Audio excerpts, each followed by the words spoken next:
The views and opinions expressed in this broadcast are those of the host/guest and do not necessarily reflect the views or positions of any of BXR entities and those they represent.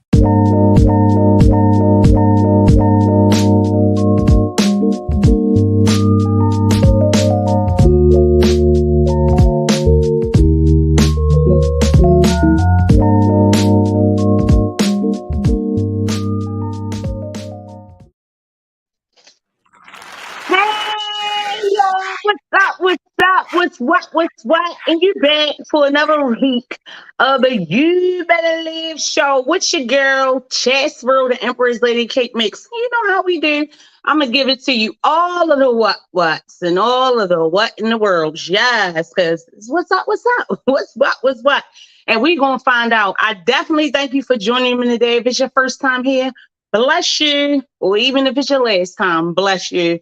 Definitely appreciate of all my supporters, everyone who have been guests previously on my show. I'm always working to get guests on the show. So you know how I go. Hit me up. If you want to be a guest through beexposedradio.com, you can hit me up that way or privately in the inbox. So go to the page, YBL, because there's a lot of y'all that sent out that page to like. And y'all ain't like the like yet. And I don't like that. No, that is not what I live for. I was joking and I realized something right when it comes to the guys. Like people who I really didn't know like that, but know of them or they know of me, they always come through. But it got to be my people, my friends and my fam, who for whatever reason, and I get it, they be having like anxiety about coming through here. They be like, they be all for it until the day come and then they be like, oh, I'm scared. Yeah, they be on Facebook all day, posting pictures, doing their little reels and everything else like that. So, look, in my Tupac voice, I ain't mad at you. I still love y'all. But we're going to get this thing going. I wasn't even really sure the topic. I said, look, safe or sorry, because some people say better safe or sorry. And then I was saying, I don't know. But guess what? I got a couple of things to talk to y'all about tonight, and it's definitely given. What in the what and what in the world. But you know how I started off? Got to get that prayer, got to get that grace up in the space, sending out love and light to all of you. And I pray that you always sending it right back just like that because I need it. I need it. I need it. I need it. Dear God, we thank you for another day, oh Father God, bringing us through to another week, Lord. I ask for you, Lord, to restore hope, restore healing, Lord, and everyone who is out there hurting, Lord, suffering in whatever way, whether it be physically, mentally, or spiritually, oh Father God. I thank you and I praise your name, Lord, for keeping us and keeping us whole, oh Father God, even when we are broken. Oh, amen. Oh, Father God, we thank you for your grace and your mercy that continues to endure, oh, Father. I cry out for you, oh, Father God, for my city, Lord, for my family and my friends, like I said, who are suffering, who are dealing with depression, who are dealing with illness, oh, Father God, who are dealing with financial strain, oh, Father God.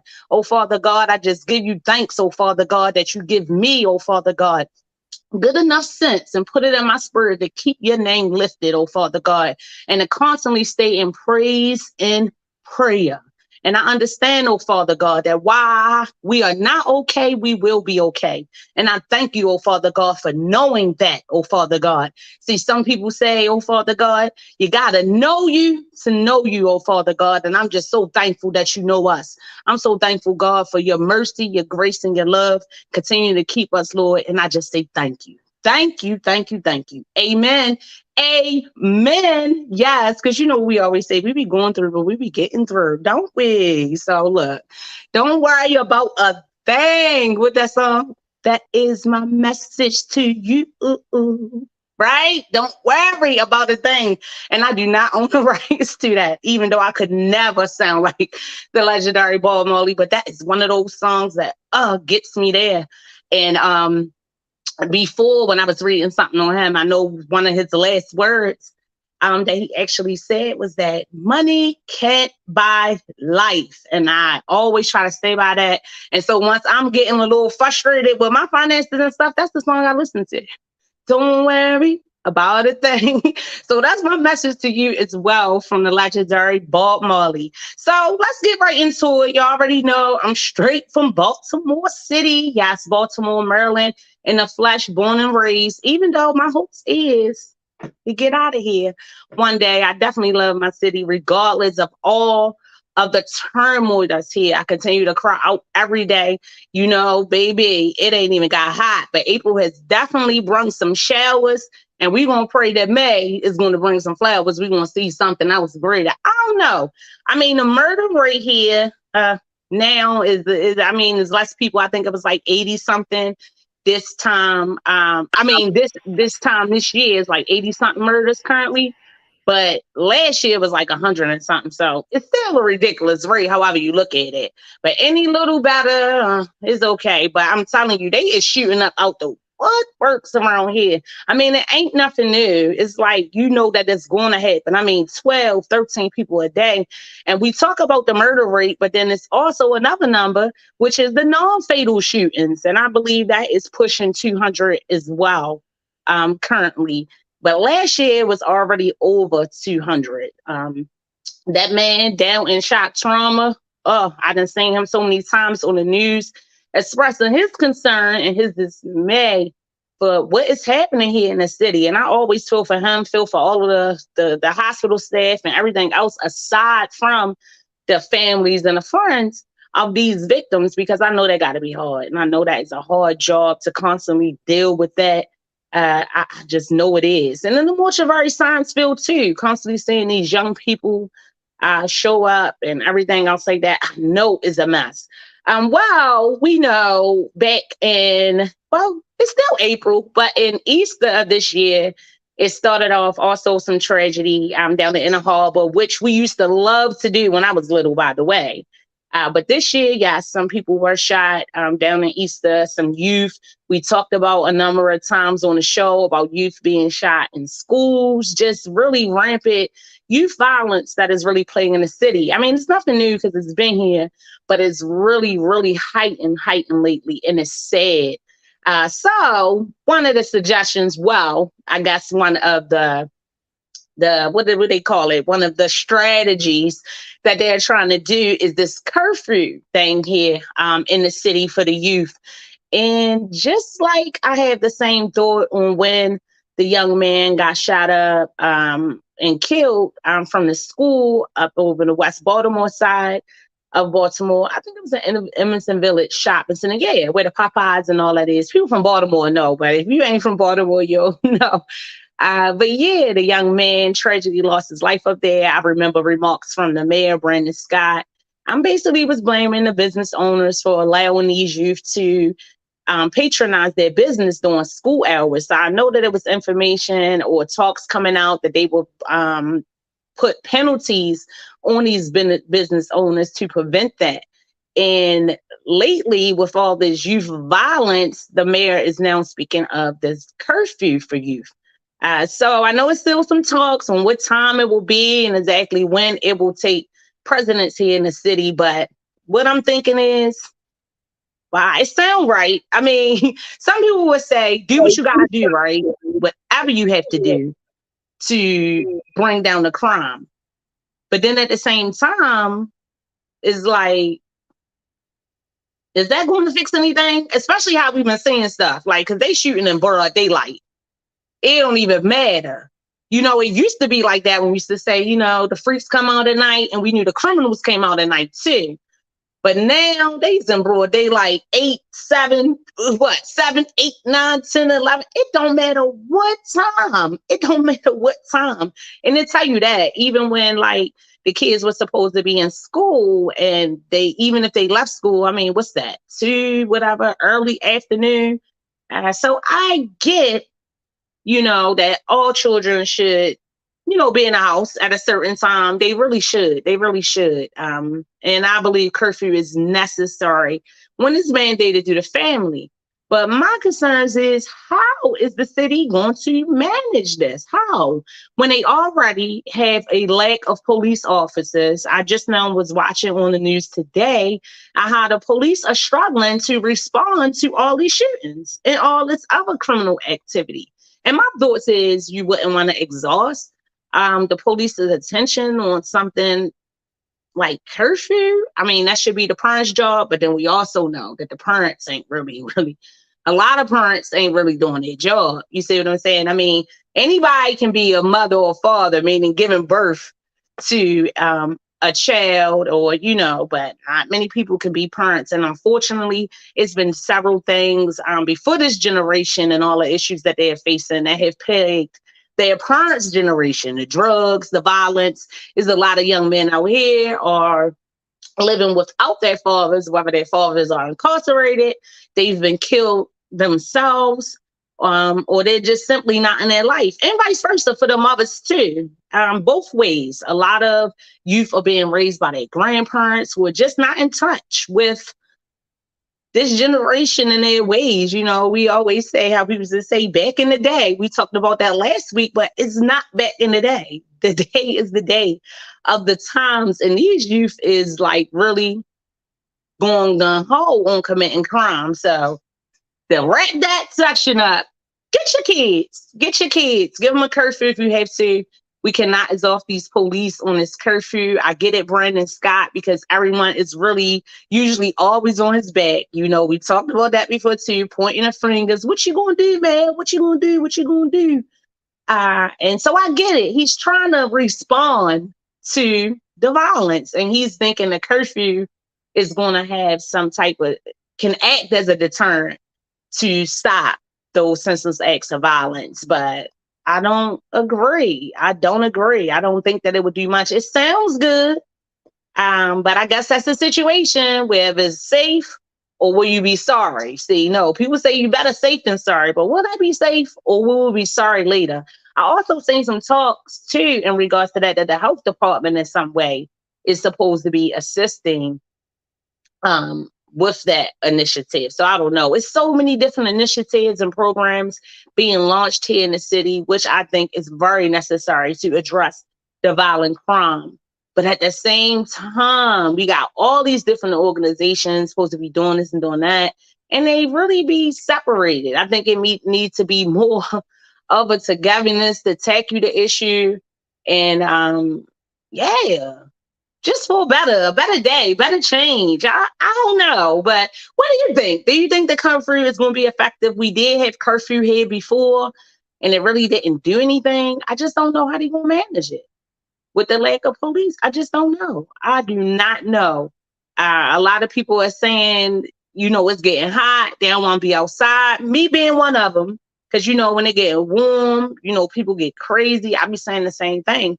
But the sad part is here in the city is that you can be sitting in your house and bullets come to your window. Bullets come, and it's the bystanders you walking through. We've had so many tragic stories like that. People standing on the bus stop, people in their house being shot, and the way these fools is acting today, they is just shooting in crowds. They don't care.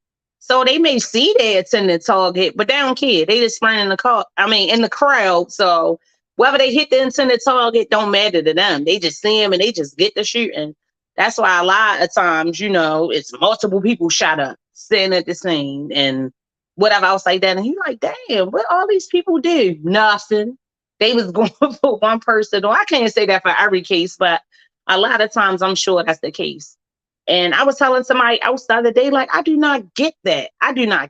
Like, I know of the streets. I am from the streets. No, I'm not in the streets for it's in that light anymore. But it is just no way that I could be standing somewhere, hanging out, and a friend of mine's or anybody got shot there, got killed there, and I'd be right back out there.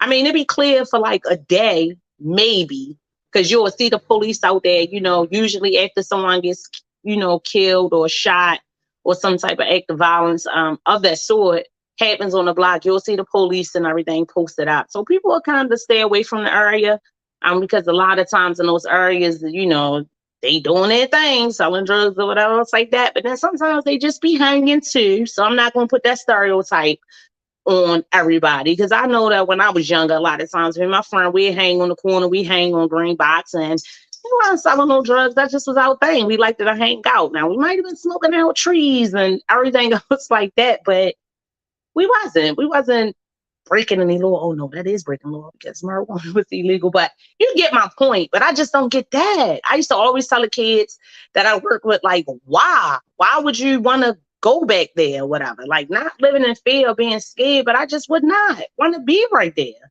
I would not. It's hard for me knowing, like, I wasn't there, but just knowing where friends or family members lost their life because of the senseless gun violence. It's hard for me to even go past that area.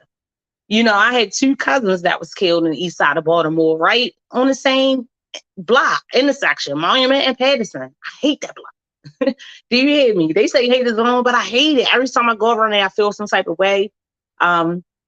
I went in the store right there the other day, and it just rubs me the wrong way. Not rub me the wrong way. It just makes me feel wrong. I just always feel like it can just, anything can happen or anytime. But it bothers me to even frequent them areas. I got a best friend, Rocky, got killed on Emerson Avenue. And every time I ride through there, I think of him. But you couldn't dare. I wouldn't dare be posted up on neither one of those intersections or just posted up, period. Like I said, I get a little anxious and I feel my anxiety kicking in just when I have to roll through. You heard me. Oh, yeah, I'm going to get on that. What's coming on across the bottom of the screen. But yeah, if you think the country's going to work, let me know. Or do you have any suggestions? Because again, we ain't going to be pointing fingers. If you got any suggestions on what they can do, my suggestions is parents, get your kids, make them come in the house. You know what they doing, and when they doing stuff, get them, because it's a mess. It's a mess. It is a mess. It is a mess. Yeah, so that was a little bit of that news. I got a couple of more news, but you see the breaking news coming across the bottom of the screen. Yes, Jerry Springer, Jerry Springer, 79 years old. I had done all of his information, and I did not know that Jerry was actually a former mayor of Cincinnati. I think it was back in 1977, I believe, when he served one term. But even before that, he did a run for Congress, which failed. I think that was like in 1971. But like a couple of years after that, he actually was elected into the city council. I didn't even know that political side. And did you know that when he first originally started the Jerry Springer show, it was to address political issues? But we all know that went out the window because Jerry Springer was famous for the drama. I've seen a lot of people online today doing their tributes, like Jerry. Yes, we used to run home. I remember when it first came out, remember me having to be sneaking to watch him, right? Just to see some drama, see some fights. Y'all know we used to see some wild stuff on there. And then, of course, I used to love, after all that drama go on, right? I used to love that quote at the end. What was it? Look, it was on the tip of my tongue, but I think it was, be good to yourself and each other, or something like that, right? But Jerry was the man. Yes, he was. He passed away actually today. It is reported by a family spokesperson that Jerry Springer, a few months ago, was actually diagnosed with pancreatic cancer. And just recently, they're saying like this week, it just took a turn for the worse. He died peacefully in his home in Chicago. But yes, long live Jerry Springer. I'm telling you, he was just like, what is it? A mogul. He did his thing. He really was the force behind like reality TV, keeping it real, drama, spilling the tea, all of that. Yeah, like Jerry Springer really did that. And then he later, when he retired from the show, he had the Judge Jerry, which was also hilarious, where he just let people come in there, speak their mind, cutting up, just being them. You know what I mean? It wasn't kind of like he was requesting them to have that court etiquette. It was just kind of like the Jerry Springer show, but he ain't allowed no fighting or nothing like that. But it was like anything goes. I loved him. And his talent, of course, but I just was really surprised. Like, oh my goodness, I did not know about his political background. But yeah, Jerry Springer is gone off to glory. Jerry Springer, 79 years old. That is a good life. Like I said, I've been seeing a lot of tributes and everything else like that. I hope, just like my show, right? The You Better Live show. I am inspired. And I hope that one day, look, I'm gonna be on TV with a whole show like Jerry Springer. I don't have no ambitions for a political background. No, I don't. But I have been in a lot of fields and worked in several jobs that were politically directed and dissected. You understand what I'm saying? And that was one of my dreams too, to go to the Jerry Springer show.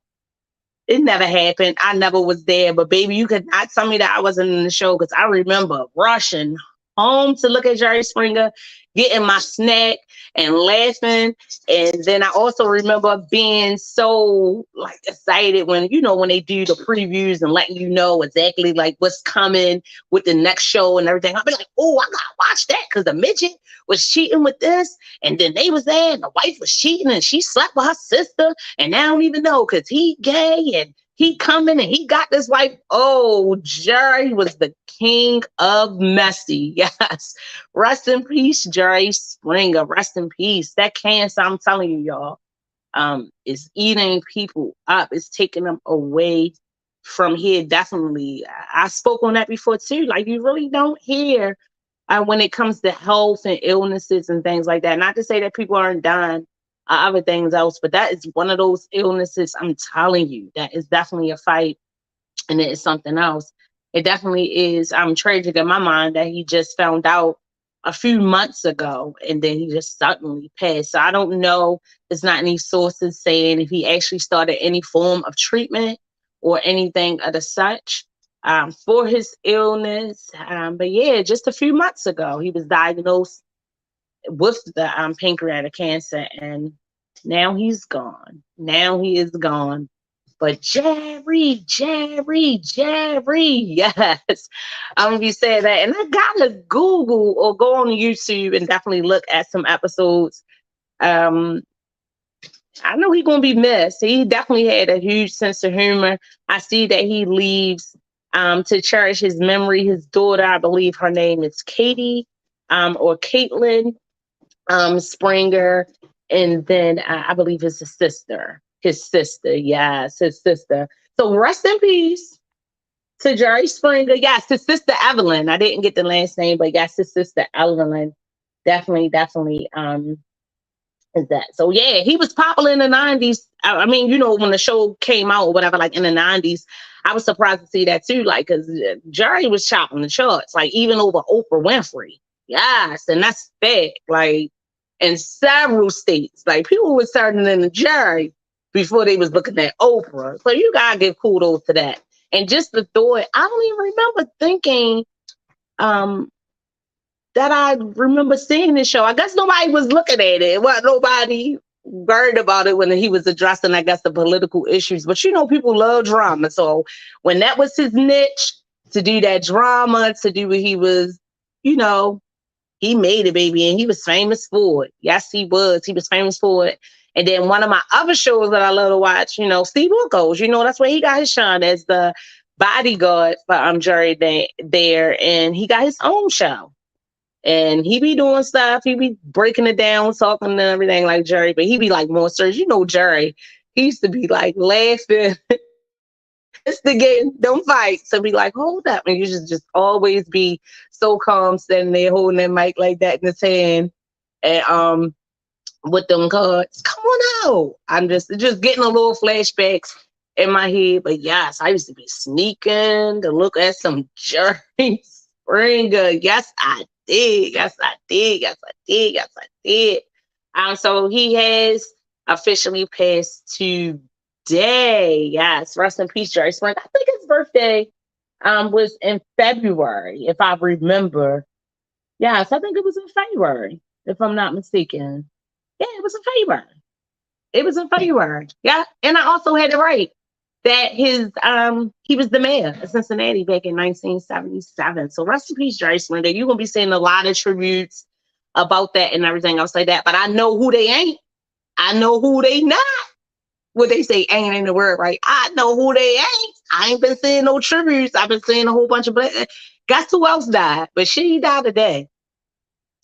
She actually died Tuesday. And I think the report just came out, or it might have been no, it came on Tuesday, but I'm just finding out today while I was looking up some other notes Yes. Who? But the monstrous. Who was it? Who was it, y'all? Who was it? Who was it? I know who it was. I'm just playing with y'all. It was Curlin Bryant. Yes, that wench who lied on Emmett Till. Yes, back when she was 21 years old. She alleged that 14-year-old Emmett Till down in Mississippi went into her store and accosted her, had made some sexual gestures and remark, had stated that he had grabbed her hand, grabbed her around the waist, and asked her for a date, and can you take it, and all this other stuff, and had whistled at her or whatever. And I know some years back she had recanted that statement, saying that it really wasn't that. I think she was more offended what people were saying, and especially in a book by one of the historians that she had called to do an interview with her, that I think that she was offended that he put the money in her hand, being a white lady, because I guess he was supposed to put it in the counter. But however, it was a story that she told. Yes, got Emmett Till killed, and his mama, Miss Mamie Till. Miss Mamie Till Mobley, who passed away in 2003, fought for justice for her son to the very end. And a lot of people are saying it is justice, that she is gone, that she is gone. I've seen people say, baby, if she's some type of way make it up in heaven, they said, Emmett Till, you better tear a new one. You better tear everywhere but loose. I don't know. I ain't gonna do no fighting up in heaven. I don't know.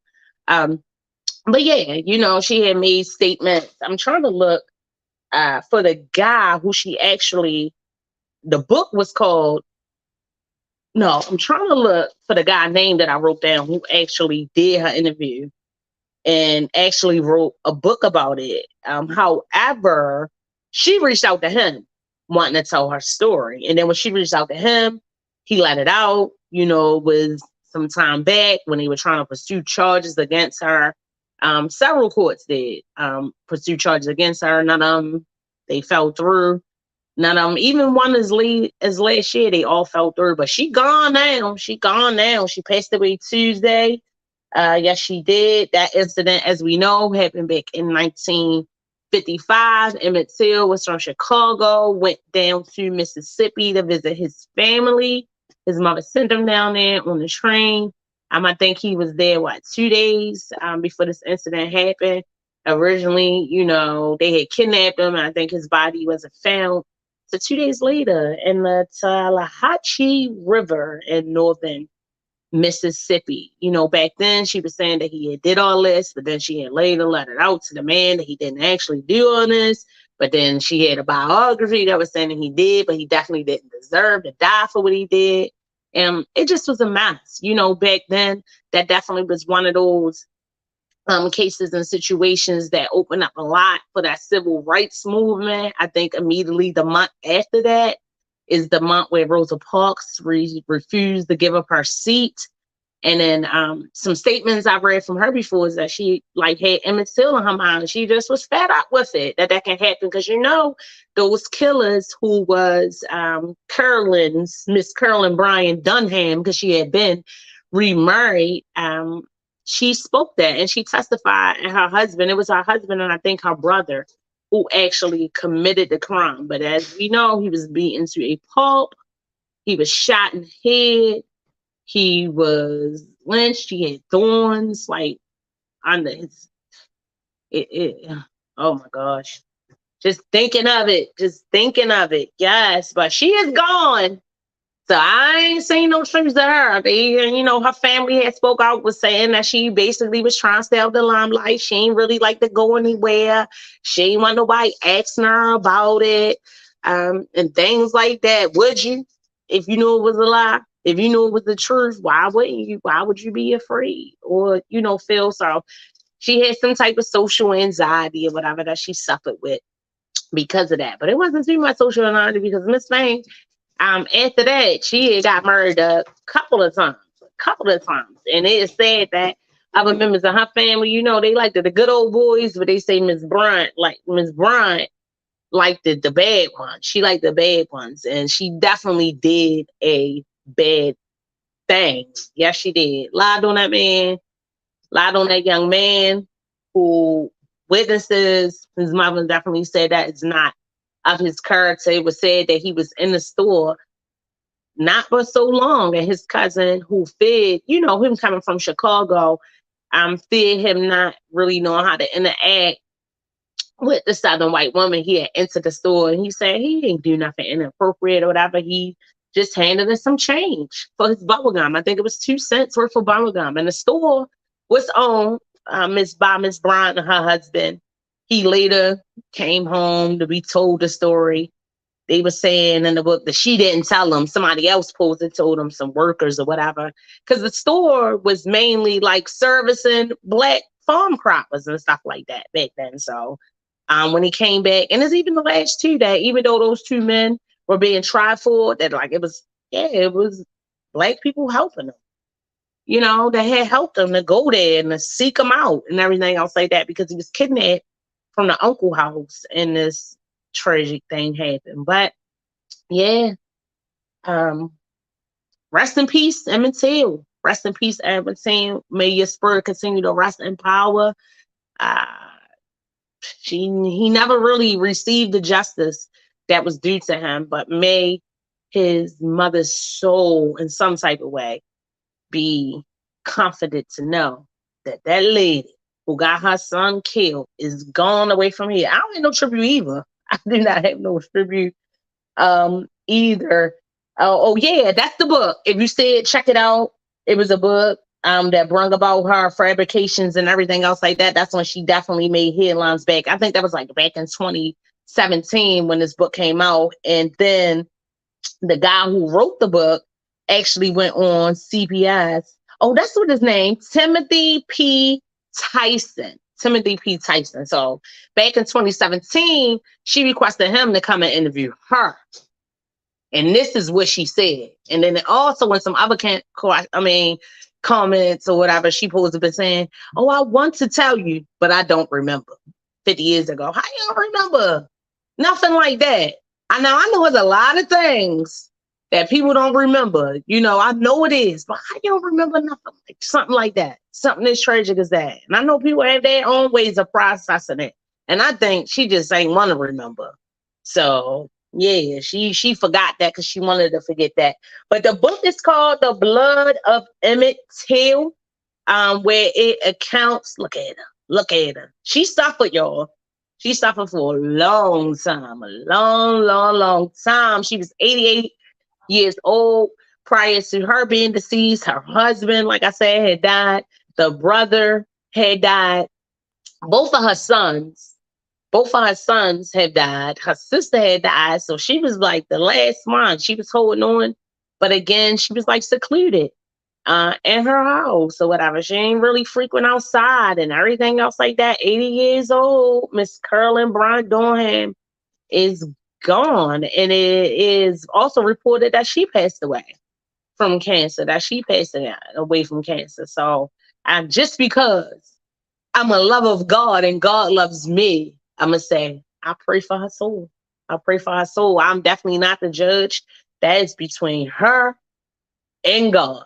I don't have no tribute. I'm bringing it up to say rest in power to Emmett Till. And guess what? Miss Brown is going back to the maker, because I think you got to go back that way anyway, because he still owns souls or whatever. Say that. So yeah, he is the judge. So he was there. And he was the one who had to judge her. Of course, we judge because we know the situation in which she did blatantly told a lie, and it took so long for it to come out. I mean, even aside from that, even when her fabrications allegedly came out in 2017, even before that, it just was sickening that these two men could do that and get away with it. When they originally started their trial, I think it was just for kidnapping, or when they were originally arrested, it was for kidnapping. But like 2 days later, they found his body. And the jewelry was an all white man jewelry. It took them less than I think an hour, a little bit over an hour, because I think the deliberation started like 2:34 p.m. and at 3:42 they came back. And one of the jurors said they would have been finished before that had they not stopped to drink some soda. That's a mess, right? Yeah, it's a mess. So I don't think, and I didn't see anything about any survivors or anything else like that. But both of her children, her son, they were deceased. The two individuals who committed the crime and the assassination of Emmett Till, um, they gone. And now Miss Carolyn Bryant Dunham, because she was remarried, is dead too. She did. She did. She did. She did. She did. People be dying. People be dying. I know a lot of people are saying, "Oh, she deserved that. She deserved to die." Right? I can't see. Hold on. Let me push this right here because somebody. Oh yeah.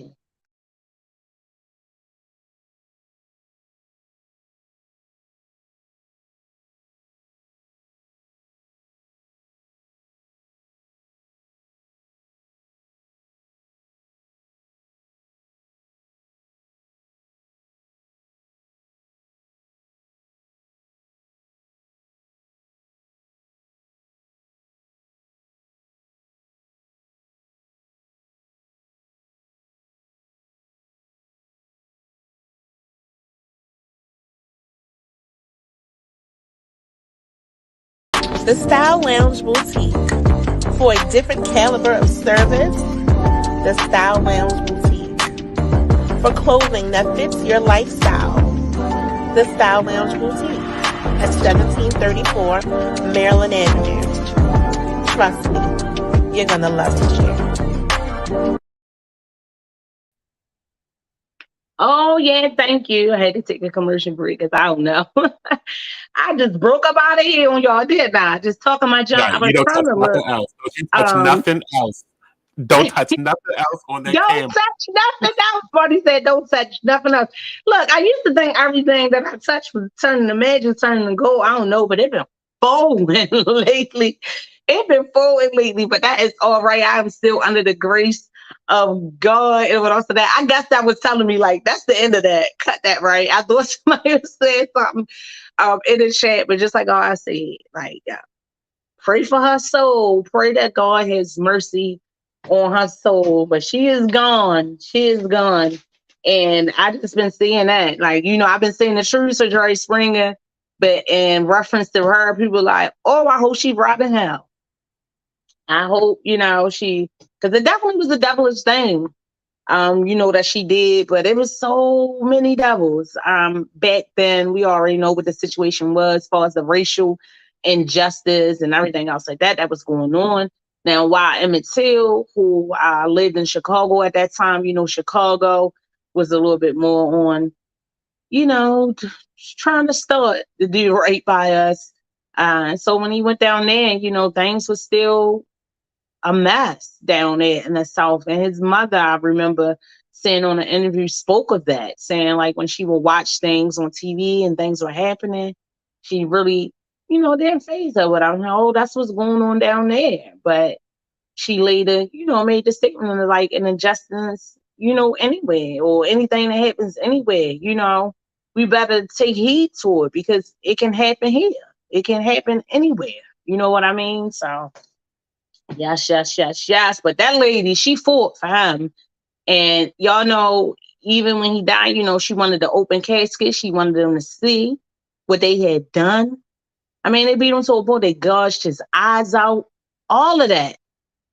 It's a gruesome picture to see. I remember being younger and first seeing the picture and really not understanding. And I'm like, oh my goodness, because when I was born in the 80s, it wasn't long before that stuff like this was being allowed. Because I mean, how possibly can someone do that to anybody and don't receive anything, anything? And then especially her. I mean, if she was a legend, in her later years that she ain't wanted to happen. She had begged her husband, she had lied and said that it wasn't him when they brung her to him to say, is this the young man? And she didn't want that to happen, but the fact that it did. It happened because you had alleged, and they went out basically in her honor, and did an unhonorable thing, a disgusting thing.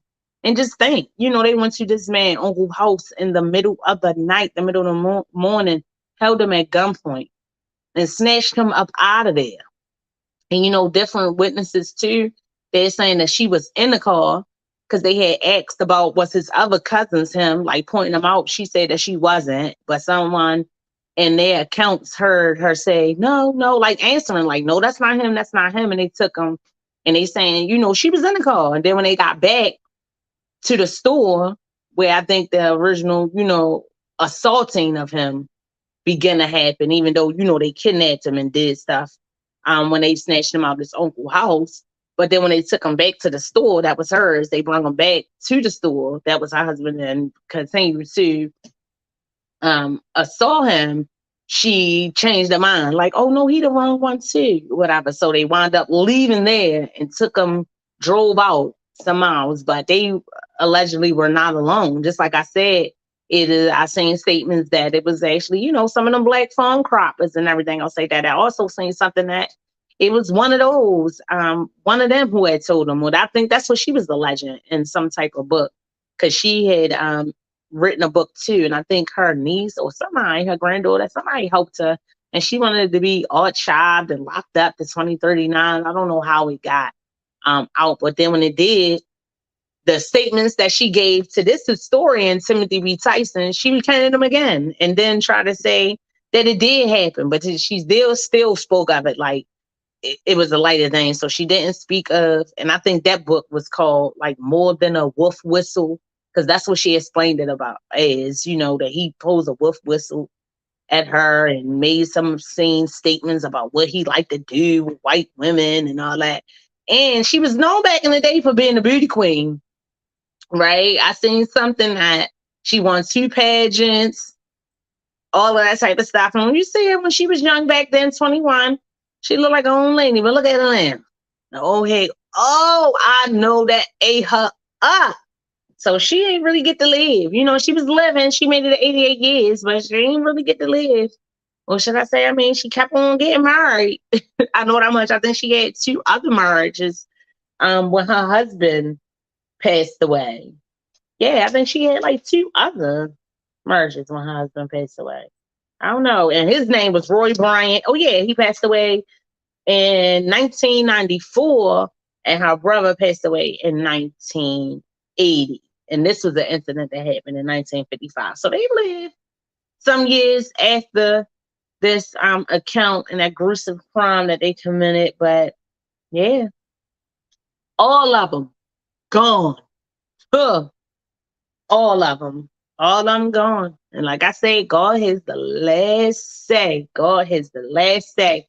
But yeah, I'm getting on talking about how Miss Carolyn Bryant kept on getting married. I was looking at the news, y'all, and like what and what.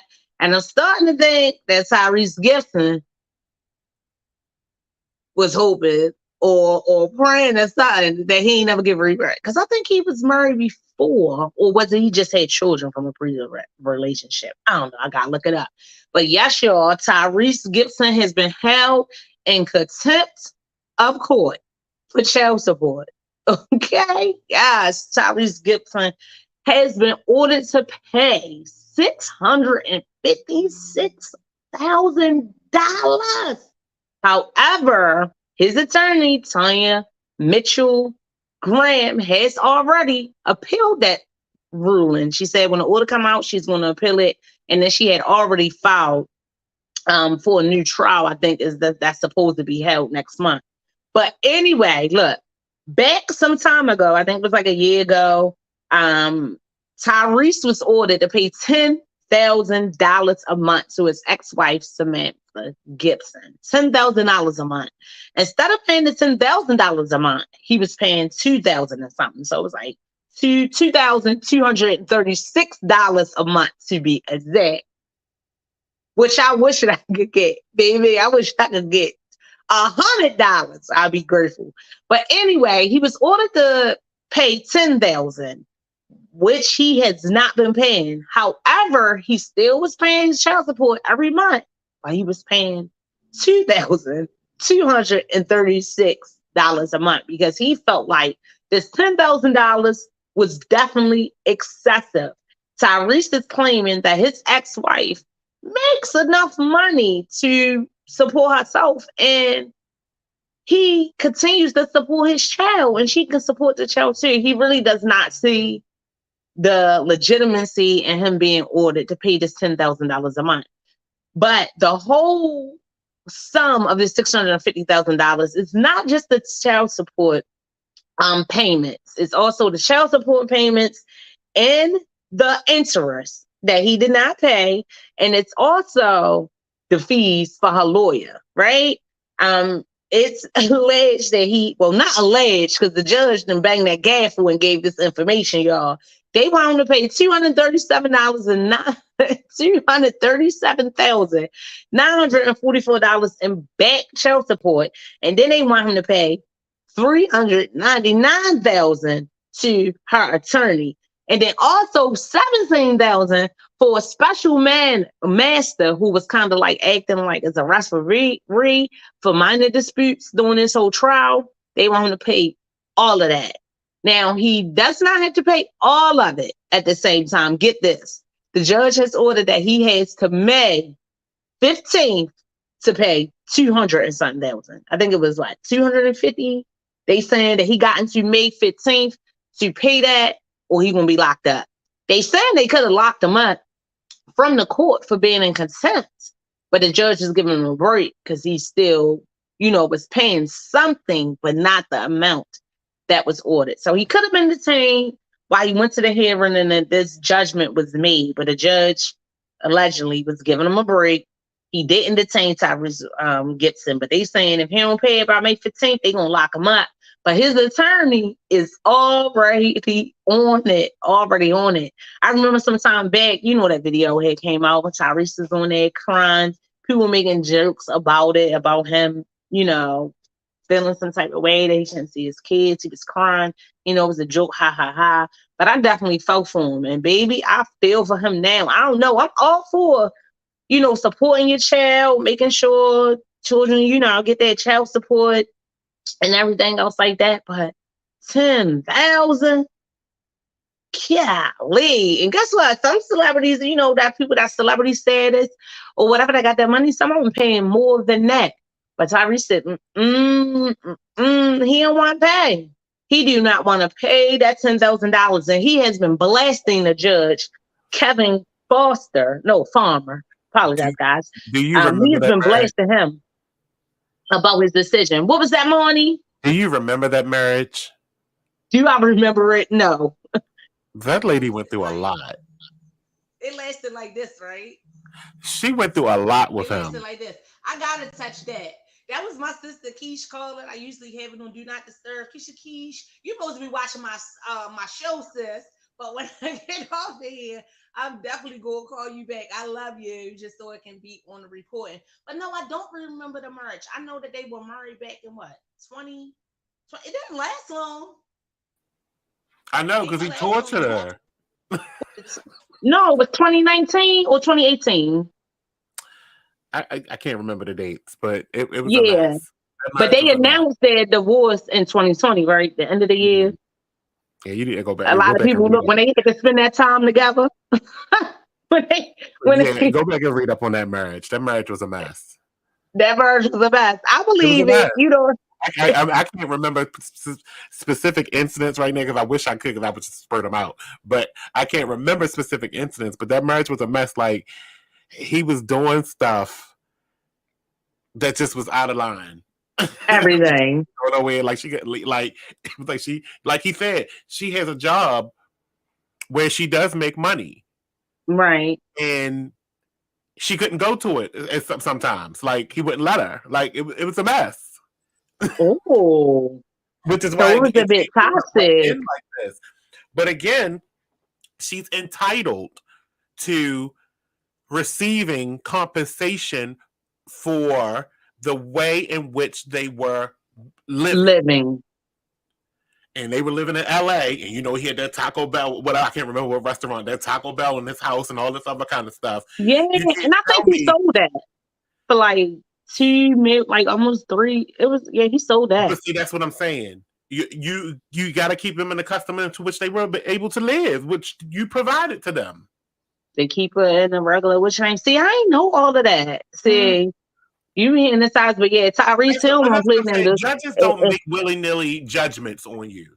They go through your financials and make sure what your financials say, and then they set the amount that you should be able to afford if you continue to work as an actor, as a musician, as or whatever that he wants to claim he is today. They make that concession on what it is. But because you did not, where he's at fault in this whole entire thing is because you had a judgment already on you that said you had to pay $10,000 a month. He could have been locked up when he made that first payment of $2,200, which was not 10. He could have been locked up then. Yeah. Because you knew what your amount was. It's not for you to say, "Oh, I'm only going to give them $2,000." No, that's not right. That's not what you're allowed to do. 2,000. He was only given $2,236. You can't play your own judge in your own case. The judge said you paid 10. Now you're back in court. Yes, he did. Unfortunately, Judge Kevin Farmer said, an expensive attorney, and now you got to pay. Yeah. That's why your lawyer knows she's going to fail, but that's more billables for her. She knows she's going to fail, and she knows she damn well should have told him that she was going to fail, that this might not work, but we can try. That's what because it was already an order. It's not like it's not like you are appealing the original order, because if that was the case and you was feeling like that, I'm thinking he should have appealed the 10,000, right?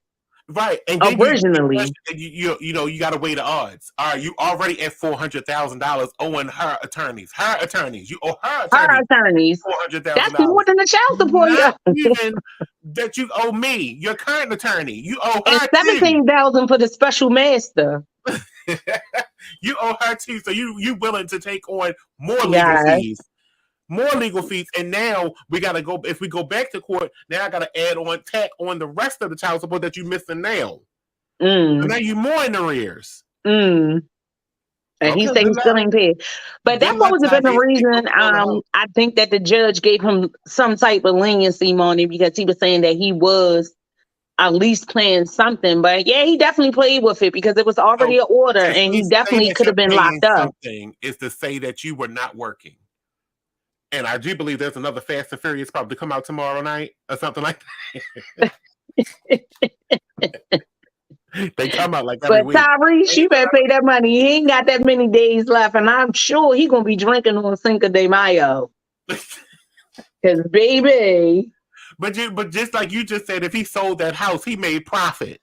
So I think he sold that house like for millions. And you said that money's all gone, and you couldn't pay your child support at $10,000 a month, but you know he can't pay it. He said she make enough. He said she make enough. And I was looking at her little, not little. I hate to say little because it's really a big thing. But I know she does have like a master's, like she's a clinical social worker, clinical psychologist, or something like that. So it's a good money profession. His responsibilities that have nothing to do. Her job has nothing to do with his part of the money. He like, I'm gonna take care of my daughter. This is your part. This is what they have a gorgeous daughter, though. They have a gorgeous daughter. It said, and her attorney said, "Look, and thinking he's right, that he's bucking the system. Like, I'm not doing it. Okay, he think he's right. In jail, and now you will be doing nothing. He think it's right.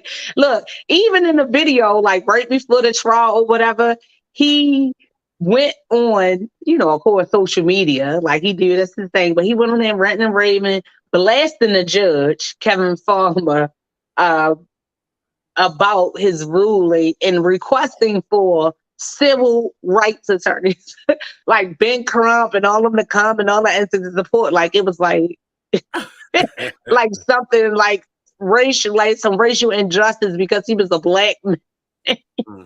He like, I'm sure if the shoe was on the other foot, it wouldn't happen like that. But y'all just gotta Google that. Look on YouTube.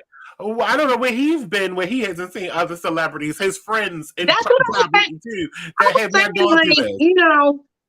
To me, $10,000, that's a lot.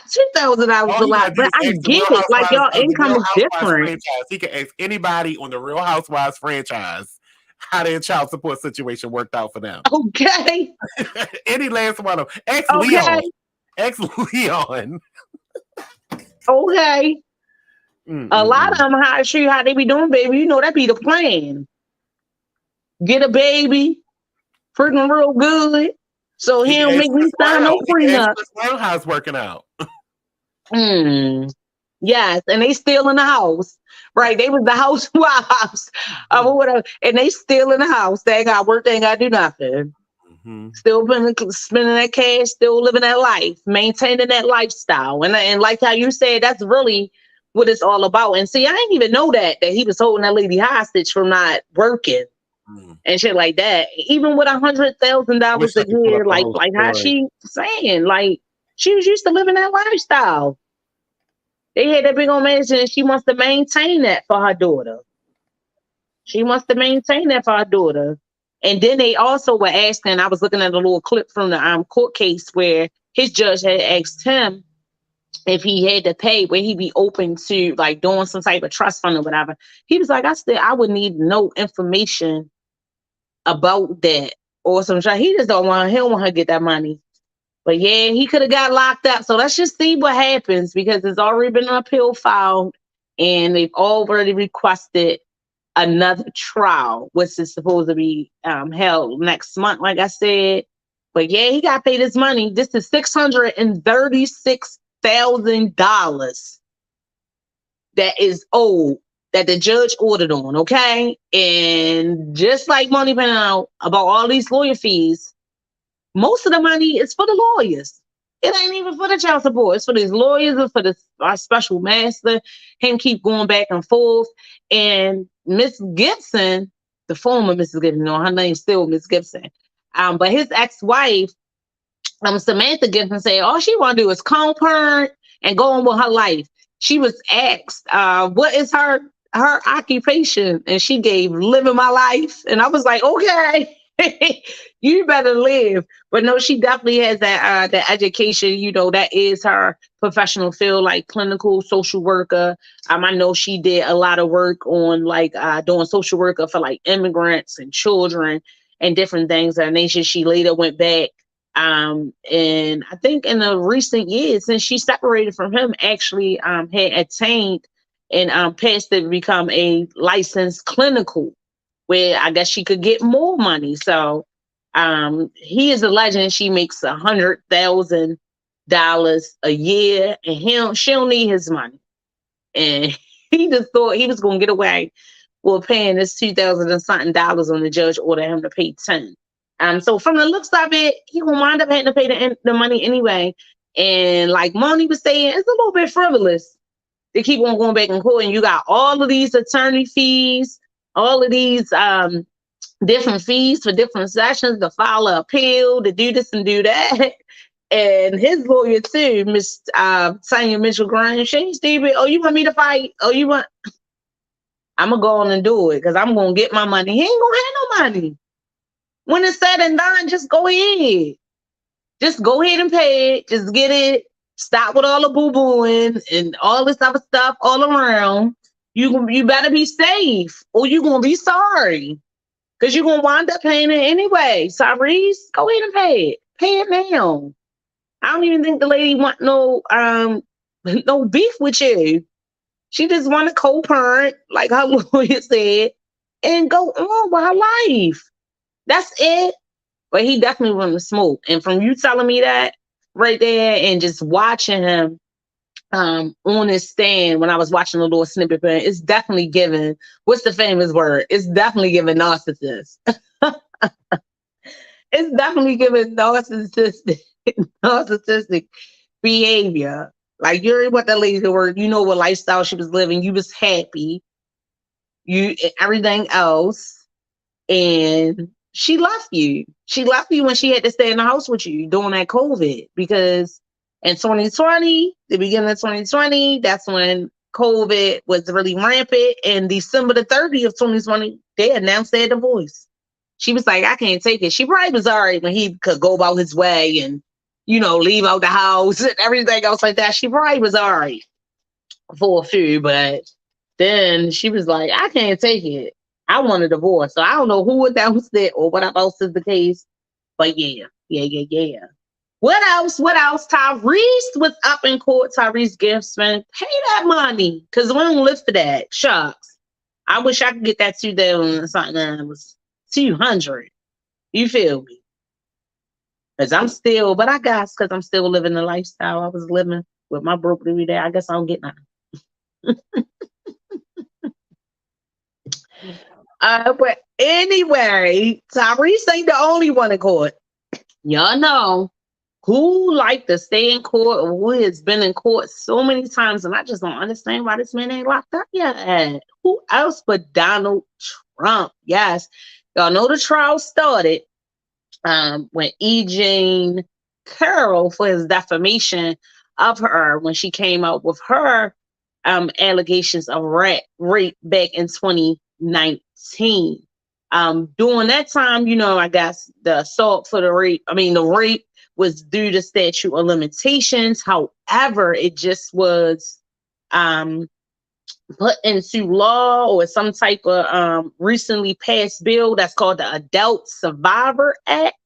That has a 1-year window, which started from November of 2022 and goes to November of 2023 of this year, that allows victims who have been any type of alleged assaults, any type of anything like that, the assailants that have their day in court to file charges regardless of the statute of limitations. So no matter how long ago it was ago.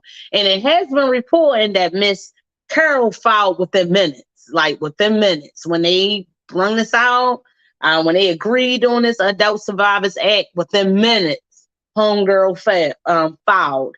And the trial is going on now. The trial is expected to last for 5 days. Miss Carroll is saying, she came out with this in 2019. She is saying that Trump raped her in a Burdock. I think that's how you say it. Good mind. I be trying to read. I be trying to stay over here.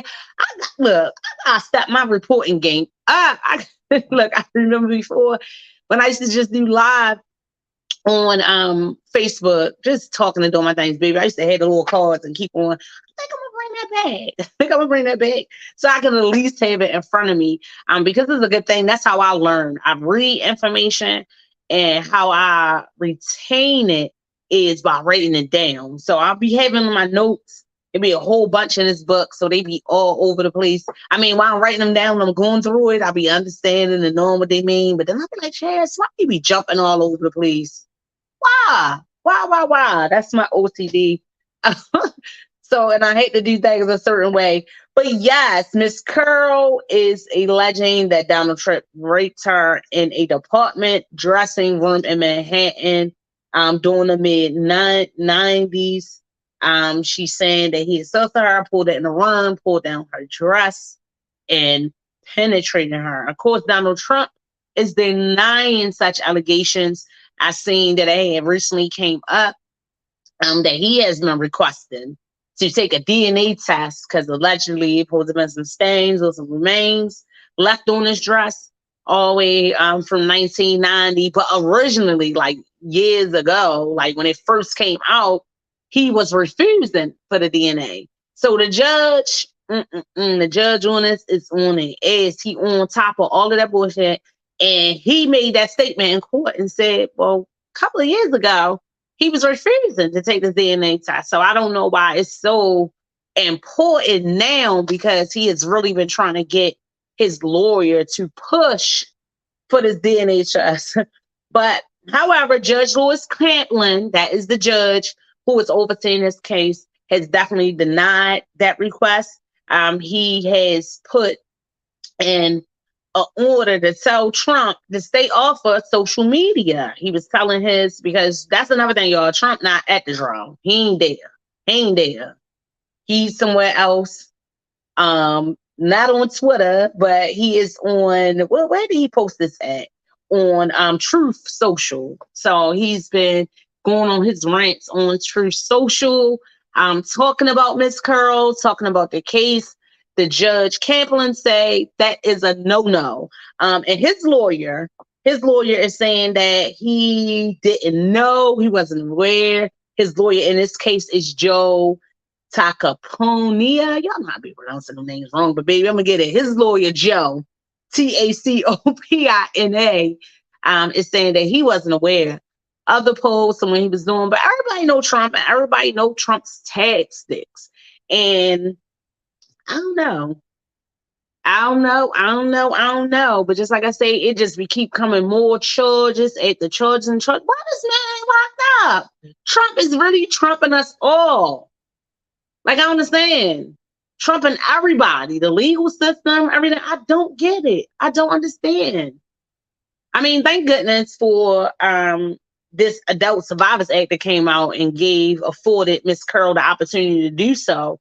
But the case is a civil matter because of those limitations. So she's suing for the defamation because, of course, he was saying some things, I guess, in that she lied and whatever. So it's some type of defamation claim, but I believe it. I guess it's two sides of the story and it's the truth, but I believe it. He did it. He been, it already got out when he had made a thing about touching coochies and all that. Yes, Trump used to be at a Playboy Mansion and everything else like that and everything else. And that's another thing. I'm getting off a little bit of topic, right, y'all? But far as this, if this man can go and be president with no political background, no nothing like this, let me let you know, you can do whatever you want to do. Someone speak life into me yesterday that same way as I've been telling them that I've been trying to seek different things. And I say, you know what? Only thing I lack is the education, because I actually went out to the school yesterday because I told you I'm trying to become a sign language interpreter. And when I went out to the school, I was like, I don't know. And the lady was talking to me and I was like, yeah. And she was like, wow. And she was looking at my little thing and my resume. And she was like, you do so much. And then, you should go over to the career center. I was like, yeah, I kind of been, like, no. Because when I look at it and then it says requirements and then it has like certain degrees, I kind of get discouraged. But she broke it down to me, baby. Chinese lady. I think that was her nationality. Forgive me, I don't even remember her name. And it's like after she talked to me and she walked me to this room to take a test, and I didn't even see her no more. But baby, she broke it down, something sweet for me, and it was something underneath the head. She said that requirements is the wish list. If you got experience and everything else like that, and then the other man came in and was like, wow, because it was like, did you ever get like interviewed? And then I told him about the show. And then he was like, get out of here. And you sitting in here. And she just was like, you are more than you think you are. And you just have not realized it yet. Well, you don't want to believe it. I don't know what's going on. I was like, that is so true, y'all. That is so me. That is so me. It's like I'm so confident, but then I'm so insecure, right? I'm so confident, but then I'm so insecure. So just like I said, believe in yourself. Believe in yourself. You can do anything, because if we had this disgrace, that face that was just not up there, Donald Trump can be the president and even think about running again. Like the audacity, like the gall of this man. Yes.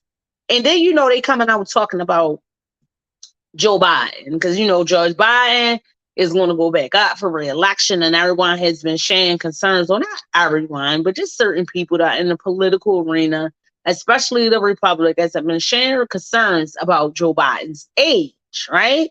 Joe Biden being 80 now. I believe they're saying he's too old for another term. He's going down to that. And I was like, Trump ain't that young either. How old is Trump? And I'm like 76. So, okay, Joe Biden was in pre-K, if pre-K even existed. Look, when they were kids, but he was in pre-K when he got born. They're the same age. They're in the same generation. So I was like, what is the basis of these Republicans keep trying to bring up Joe Biden's age and saying that he is too old and all this and he can't concentrate and all this? But then you got this jackass over here that's doing whatever, saying whatever, that is completely irrational, just like a terrible person, in my opinion, a terrible fucking person for the stuff that he's incited in this country. And he continues to incite, yes, and continues to just do whatever he wants to do. Just like this judge, like he already made warning that he did not want Trump speaking about this. Like they already know how he run his mouth. And what he did, he right on the daggone Truth Social posting about it. Posting saying, oh, they should allow the dress to be in there and all this and all that. Because I'm thinking he hoping that it ain't going to be all his DNA on the dress. And then his attorney was kind of pushing it like, well, if he did it, it ain't no harm if his dress or if his DNA is on the dress or not. So why she don't want that to be admitted in evidence? It's just a whole bunch of back and forth. I'm telling you, that man know how to keep up with his lies, and he be keep on having people that be right behind him, backing him up. Now, this attorney right here, Joe Tacopina, I've never seen his name before under anything. So I guess he finally got a new lawyer because the other lawyers and stuff that was dealing with it, they told Trump. He don't listen to nobody. And what I'm saying is that if they can hold Tyrese Gibson, look, I'm going back. It's the court for not paying that $10,000. Why they can't hold this man in contempt of court for shutting up and not running his mouth about certain stuff? How is he allowed to get away with all of this? How? But just like them folks got away with that murder, Emmett Till, his judgment day gonna come. It's gonna come. So, like I said, I'm giving my opinion of him. But who am I to judge? I mean, you can judge. And that opinion, I can judge him because I ain't judging him hastily. Everything I say about that fuck, it's sure. Excuse my language, but it is. And I just be so irritated, like, how? But that definitely woke me up. And that was another thing that lady said, too. She was like, if Trump can be president, why you can't? Why you can't do that? The requirements is like the wish list. Yeah, the hope is that you had that, but yeah, why you can't? And then she just went on to tell me about this other story about this lady who came in and had no experience, but she had a little brother that was Dr. Mute. And she actually got it, like, from her experience. So yeah, keep on pushing. But Donald Trump, he keep on getting me every goddamn thing. And just like I said, he trying to run for president. Like, how? Like, why? I don't get it. I get trying to be loyal and everything to your party as a Republican or a Democrat or however, whatever your case is, whoever you ride with. But seriously, like, I ain't just saying all this about Trump because I'm on the Democrat party. Because if he was over there and he was like that, I would be like, no, he's a mess. It don't even matter. I'm talking about just people, period. To me, he was the worst. He was the worst. During his reign, during his time as president, like, we already know it was like racial tension and racial injustice, but look at all this shit that he incited. And then that last shit, but that wasn't even the last thing, because it's like I said, his name keep on coming up. He keep on getting put in court for something. He's a criminal. He's a criminal, alleged criminal. He's a criminal, right? He's a liar and he's a cheat. He's a liar and he's a fucking cheat. And something is always coming up about this man. We had the documents that he took from the White House. I ain't heard nothing about that lately. I got to look that back up and see what's going on with that. You know, when they raided his house and they did all that. He's the only one to be getting like federal fucking charges and gets off, or nothing happened. I know his money almost got to be gone too. Or people funding this foolishness, and especially the racists. Especially the racists, because during his term as president, a lot of racial tensions was coming to the surface. I'm telling you, he is the devil. He is one of his agents. I ain't gonna say anything, but he's one of his agents because he was inciting all of that shit. And then that stuff that they did down in the net, when all them people went, he told them to do that. He told them to do that. Everything that he be saying.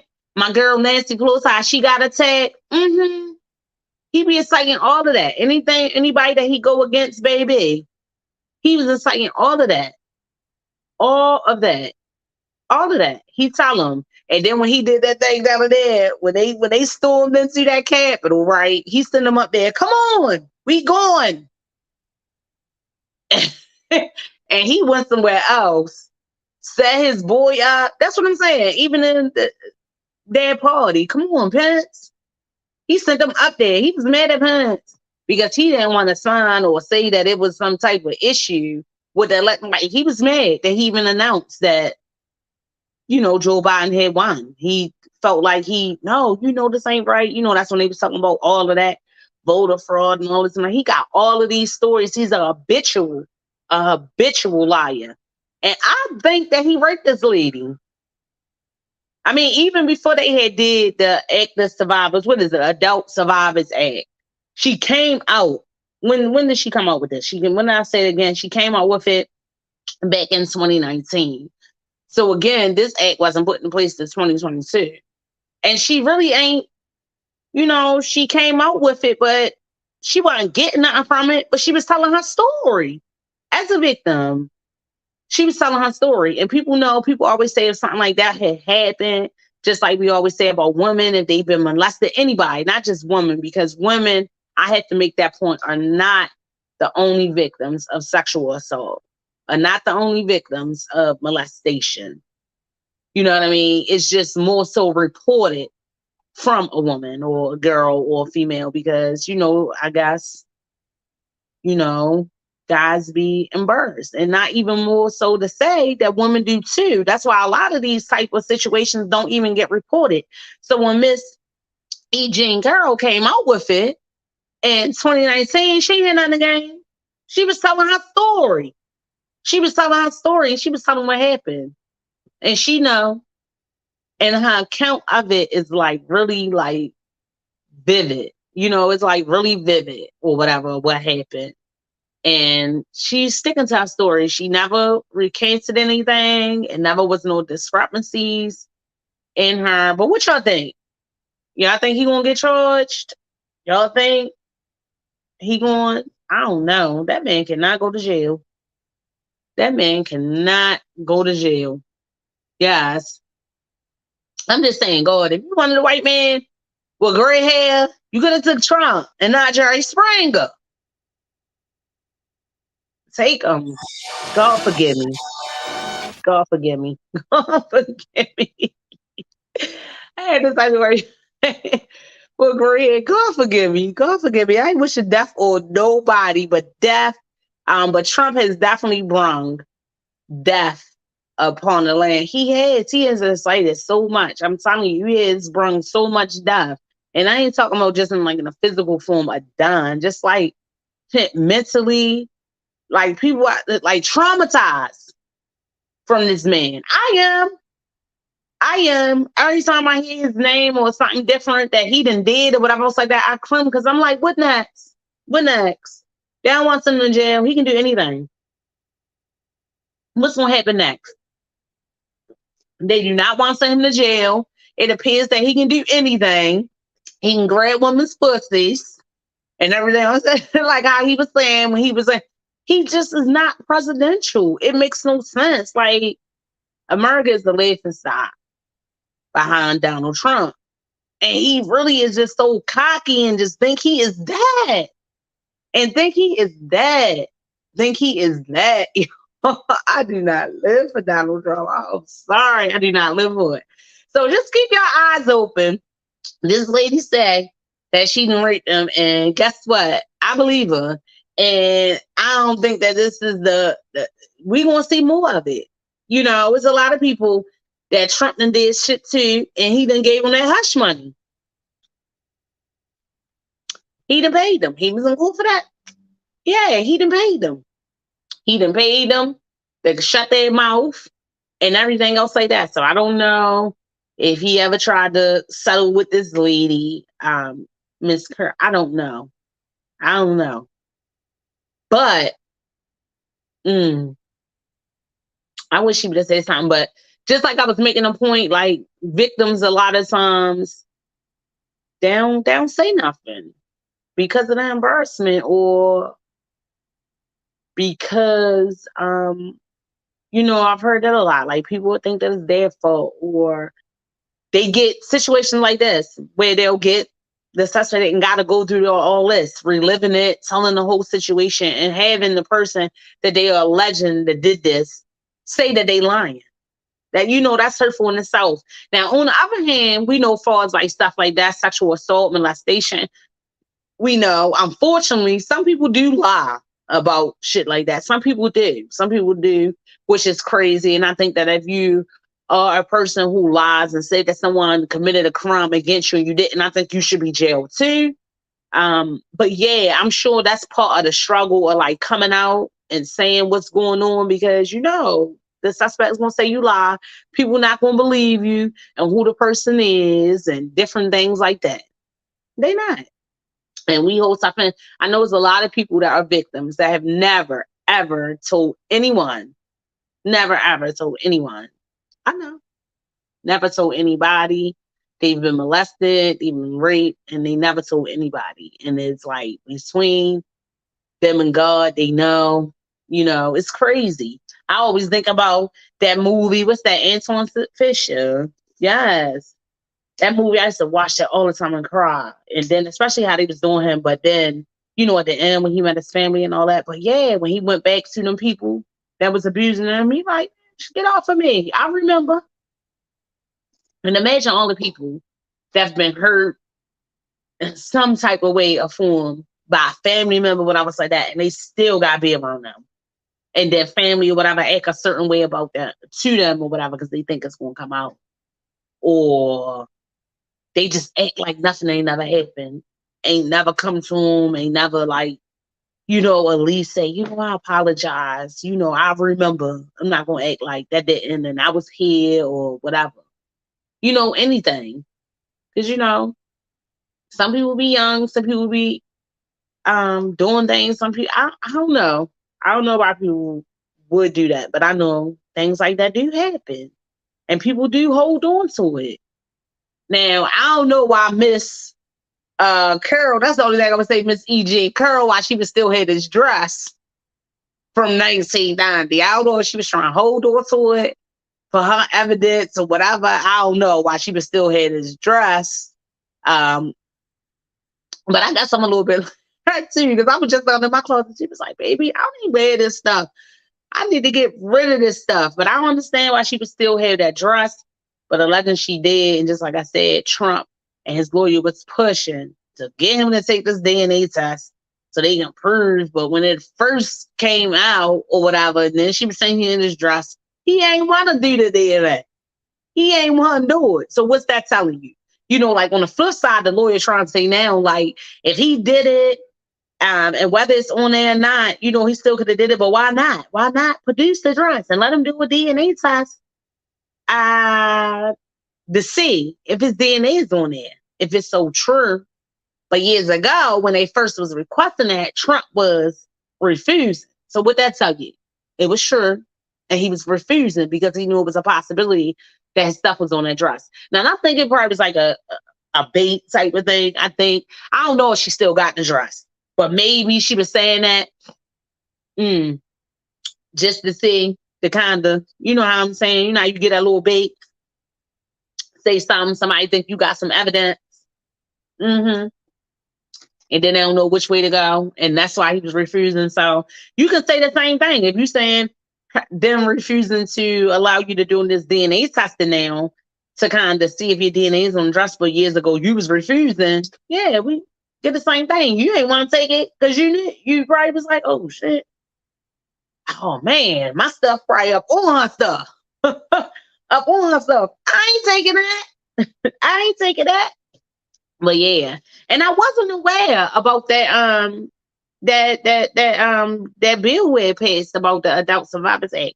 But it's gonna go all the way through into November 2023. So we'll see if any other victims, come forward, any other survivors come forward who have been assaulted in that manner. And they got to November 2023 to file their charges. So we'll see. We will see. But yeah. And on that note, I'm in that giving my boy Joe Biden a break. They be trying to say here group C, but he can rerun if he wants to. Biden 80 and Trump 76. He's 76. And he the same Trump. He the same Trump. He the same Trump. He the same Ron. that ain't take this COVID shit seriously and caused all that. The same one. He the same one that started, with all these racial tensions, all that shit, make America great again. That's racist. Why we already supposed to be great? What you mean make great again? Yes, I'm telling y'all, that was that little cliche. I'm telling you, between him and his folks. Like, he knew what that meant, because what they saying is that back, when they could do whatever, when we could have people drag black men out their homes and shoot them, beat them to a pulp and all that, and have a day in court, but don't do no time and all that other shit. Just like when all them police, when he was in office, like a lot of police was killing black people, men and women. You get what I'm saying? And he got to sort of make America great again. Make America great again. Yeah. He was talking to his family.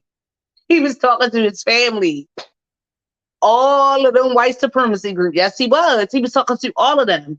And they got it. Make America great again, because to them, that was great. We got too many rights. We can say, I believe that. And it was nothing he did that was that great for America. I mean, to them. To them. I keep on saying them. I'm talking about the Republican Party, all the people in white supremacy. It was great to them. But I'm telling y'all, if you really look back at all of that man did while he was in office, and still doing it. Just like I said, I blame him for Nancy husband getting attacked. I blame him. All that backlash, yes, I blame him. Just his indecency, I'm telling you, talking about people, he's talking about everybody. Yay, mentally disabled, physically disabled. I was looking up marking people, just saying whatever.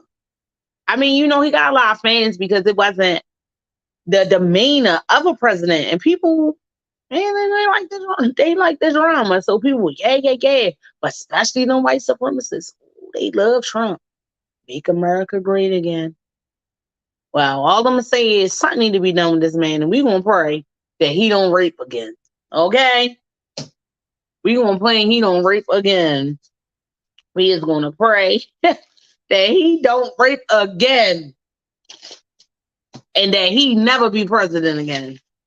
And I wish I could vote 1,000 times. He already said we was voting fraud anyway, right? Remember he was saying all that too, trying to stop us, trying to witch in the rights, trying to take all that. But yeah, that's what he meant when he was saying make America great again. Take the rights from us. So he and his good old boys could do anything they wanted. That's why I want to understand it.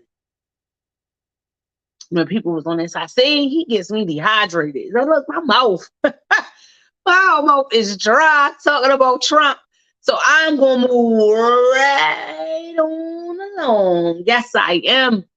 You also know I wanted to report on this last week, but I had got a little carried away about talking about everything else, like how I do, because I've been on here talking to myself lately, and I haven't talked to Molly lately through the talk lately, but I hope that I be coming through soon, right? Or one of his shows of awesome producer and CEO. Yes, the man with the plan of Be Exposed Radio. I wanted to talk about this last week, what happened to the young, because when I was thinking about Emmett Till and this lady down or whatever, so that it definitely popped back up in my mind that I wanted to talk about this. And what I'm talking about, y'all know what I'm talking about? Or do you? Do you know what I'm talking about? Or do you? No. Y'all know what I'm talking about. And two, I said, so I'm going to tell you, I'm talking about the shooting of 16-year-old Ralph Earl, who was shot in Kansas City last week. Ralph Earl, I think it's Earl. I'm not saying Earl, but it's Earl. It looked like Earl.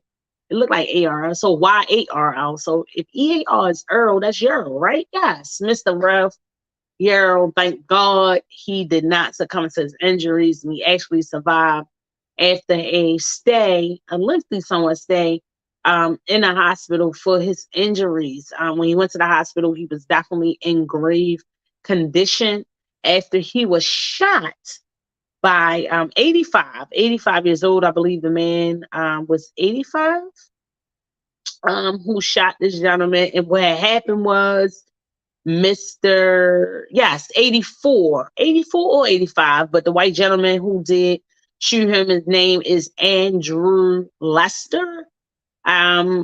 What happened was Mr. Earl, who has been noted as an awesome student, family and friends, school staff who has known him as like a music genius already, good grades, no criminal activity. I think that is very prevalent to say, because usually when things like this happen, they try to highlight the negatives about an individual, like, that matters, or try to do it some type of way. But I haven't been seeing much of that, what I'm actually happy and grateful for. But yes, Ralph Earl went to pick up his younger two brothers at request of his parents, and he was supposed to go to 115 Terrace Street, but actually went to 115 Street. No, 115 Terrace, but actually went to 115th Street. Now, both of these addresses are about a block away radius, so it definitely was an honest mistake. This happened a little after 9. He approached, went up on the step, rang the bell, and the door was open, and I think that he was shot through a glass storm door. I mean, the case is still under investigation, because Mr. Lester is alleging that he heard a ring at his door.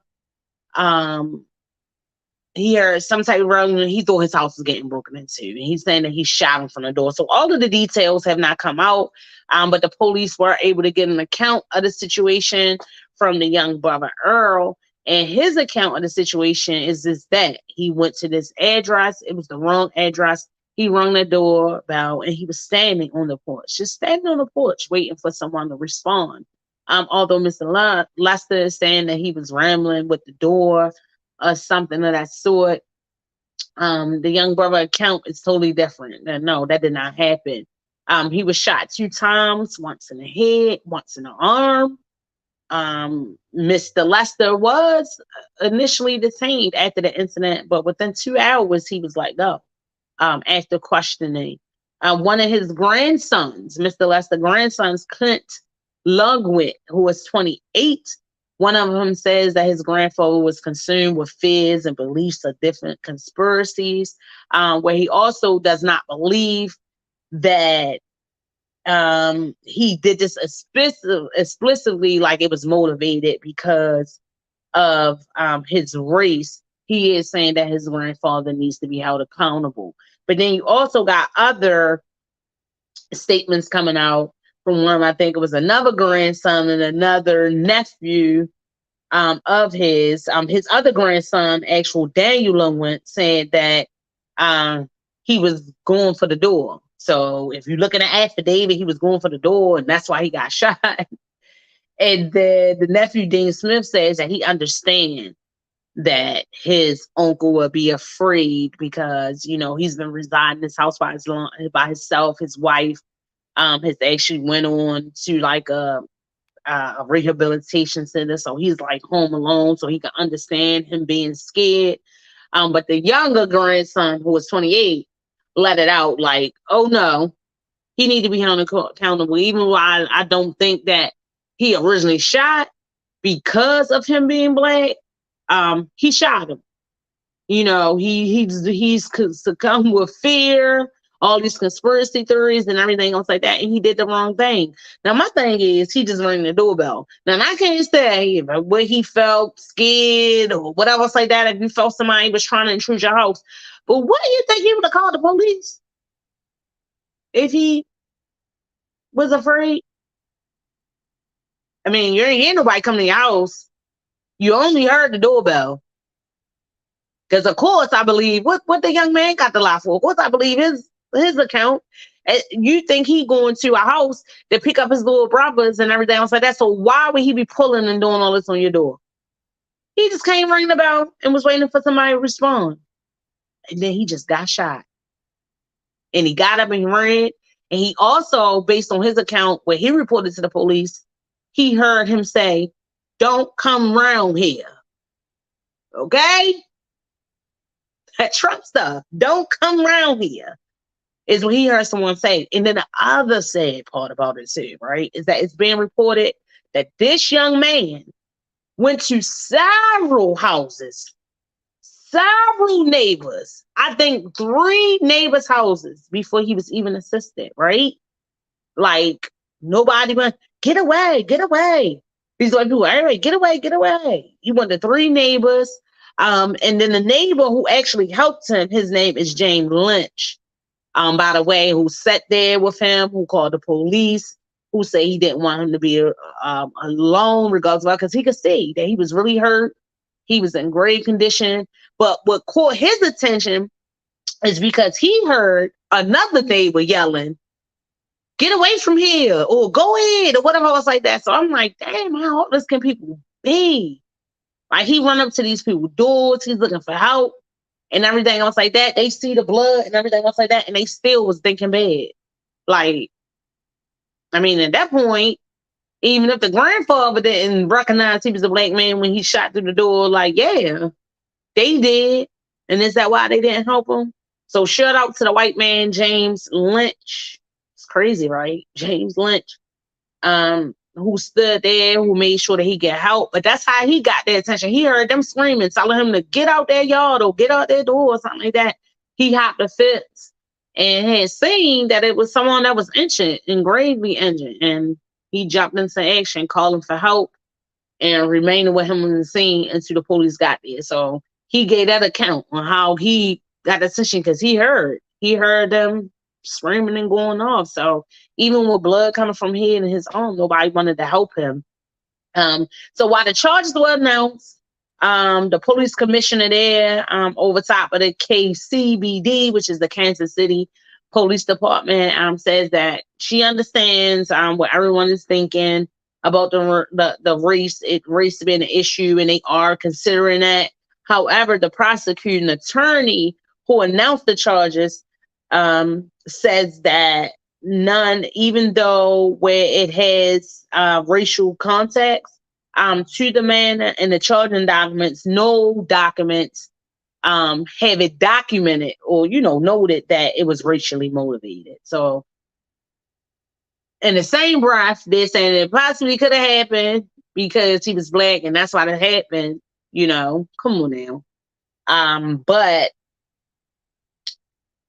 it's not in any of the legal documents saying that it was racially motivated or whatever else like that. And we got Judge Lewis Angles. I like to give all these judges names who is over top of these men, because see, that's what people be failing to realize too. Like, that justice system is really a system, and people, like, the police can't do everything, and even the judges, or the prosecutors. It's like the police do their job, they get locked up, and now you got the judges and the prosecutors and everybody else that got to be on it. It's a process. So it's one person can't judge. It goes through a whole type of process or whatever. But Judge Lewis Angles, his order, he just now was seen in court for an arraignment. He has ordered that he had no weapon of any kind, and he had to surrender his passport as well as his concealed carry gun permit.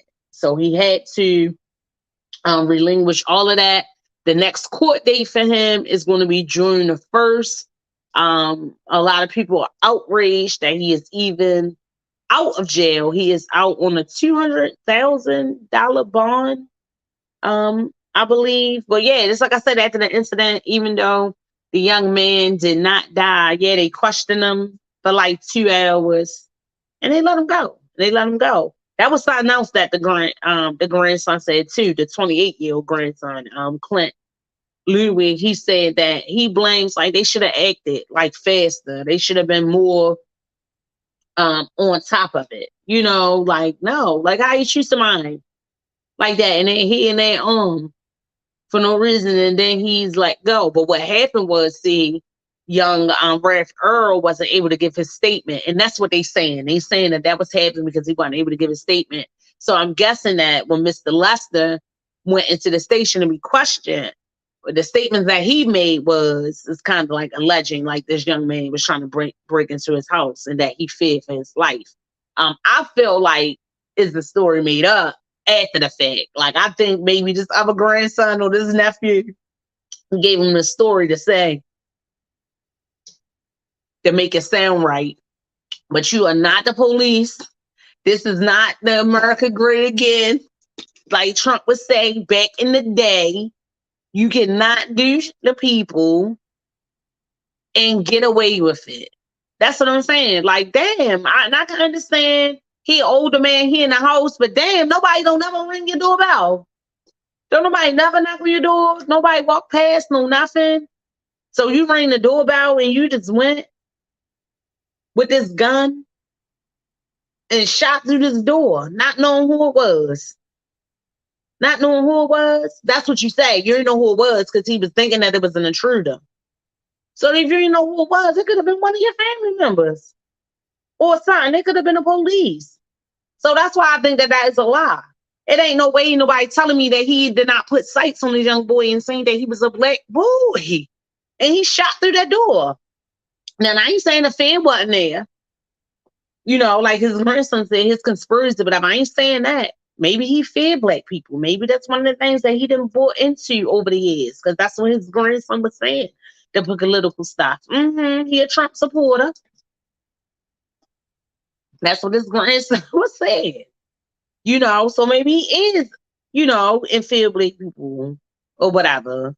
You know, and that's the reason that he shot, because he crazy in his head and he believe in everything he see and how they depict us and everything on TV. Maybe that is the case. But at the same time, you didn't know who this was. You just thought it was an intruder. And he also made that statement, I was afraid for my life. That's all they got to say. Oh, that's all they got to say. Just like all them police who killed all them unarmed black people, all they had to say is they were scared. They were scared.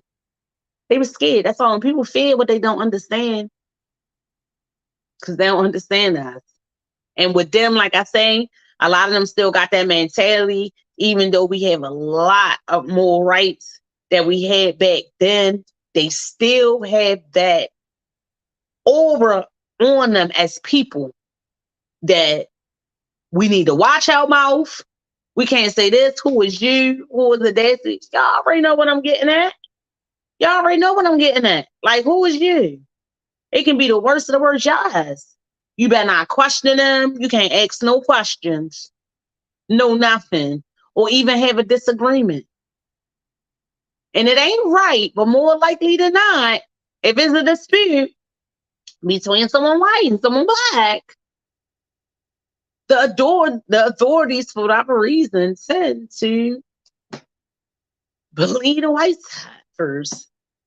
Just believe it for its fact. Like, they can't be aggressive. Like, they can't, because that is the stereotype that they just got on us. That's just what black people do. So they don't do nothing. You know what I'm saying? They'll do nothing.